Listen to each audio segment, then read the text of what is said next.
उस आदमी का एक बेहद खतरनाक शौक था। हर सुबह उठते ही वह मेज पर 3 खाली शराब के गिलास रखता। एक गिलास में वह एक गोली डालता, दूसरे में 2 गोलियां और तीसरे को खाली छोड़ देता। फिर वह बुदबुदाते हुए कई नाम लेता और उन गिलासों की ओर उंगली घुमाकर चुनाव करता। आज किस्मत ने उसे उस गिलास तक पहुंचा दिया जिसमें 2 गोलियां थी। उसने बिना एक पल सोचे उसमें 96% वाली वोडका उड़ेली और एक ही घूंट में पी गया। इसके बाद उसने अपनी रिवॉल्वर निकाली, मुंह में रखी दोनों गोलियां उसमें भरी और बंदूक को घुमाकर तैयार कर लिया। वह एक तरफ अपने सैनिक अतीत को याद कर रहा था और दूसरी ओर बंदूक अपनी ठोड़ी से लगा चुका था। गोली चढ़ते ही मौत को गले लगाने के इरादे से उसने ट्रिगर दबा दिया, लेकिन वह फिर बच गया। एक और दिन जिंदा, मगर यह जिंदगी उसके लिए किसी सजा से कम नहीं थी। वह एक सेवानिवृत्त विशेष बल का सैनिक था और उसके सभी साथी युद्ध में शहीद हो चुके थे। सिर्फ वही बचा था। यही अपराध बोध उसे अंदर से तोड़ रहा था। युद्ध के बाद की मानसिक बीमारी ने उसे पूरी तरह जकड़ लिया था। हर रात वह अपनी जान दांव पर लगाता, क्योंकि जब भी वह हारता उसके दिमाग में साथियों की मौत की तस्वीरें घूमने लगती। सिर्फ तब जब वह खुद को पूरी तरह थका देता उसे थोड़ी नींद नसीब होती। एक रात वह शराब खरीदने के लिए एक छोटी दुकान पर गया। अचानक हथियारबंद लुटेरे अंदर घुस आए। सब लोग जमीन पर लेट गए, लेकिन वह आदमी शांति से शराब चुनता रहा। उसका बेखौफ रवैया देखकर लुटेरे ने बंदूक उसकी पीठ में चुभो दी। आदमी पलटा, बंदूक देखी और उसे अजीब सी खुशी महसूस हुई। वैसे भी उसे जीने की चाह नहीं थी। पहले उसने बंदूक अपने सीने से लगा ली, फिर उसे लगा कि यह मौत पर्याप्त नहीं है, तो उसने बंदूक की नली सीधे अपने मुंह में डाल ली। लुटेरे पूरी तरह घबरा गए। जब वे कुछ नहीं कर पाए तो उसने खुद बंदूक अपने माथे से लगा ली।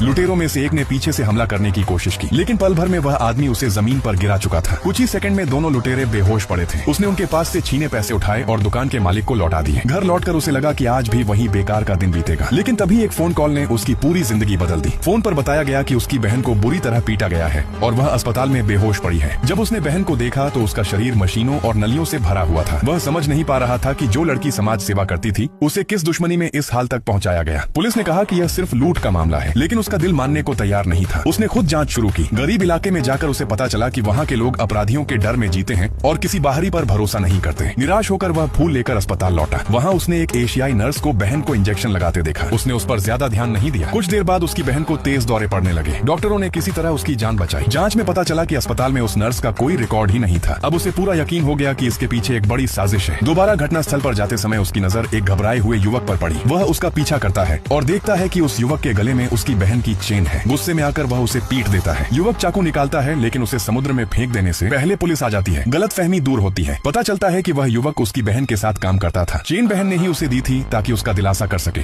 क्योंकि उसकी अपनी बहन गायब हो चुकी थी। उस युवक से उसे बहन की डायरी मिलती है। डायरी के फटे पन्नों के बीच एक फोन नंबर मिलता है। फोन करने पर पता चलता है कि वह बहन का फोटोग्राफर था। उसने बताया कि बहन ने गरीब इलाके की बच्चियों की तस्करी का सच देख लिया था। इसी वजह से उस पर हमला हुआ। उसने सबूत एक पेन ड्राइव में सौंपे।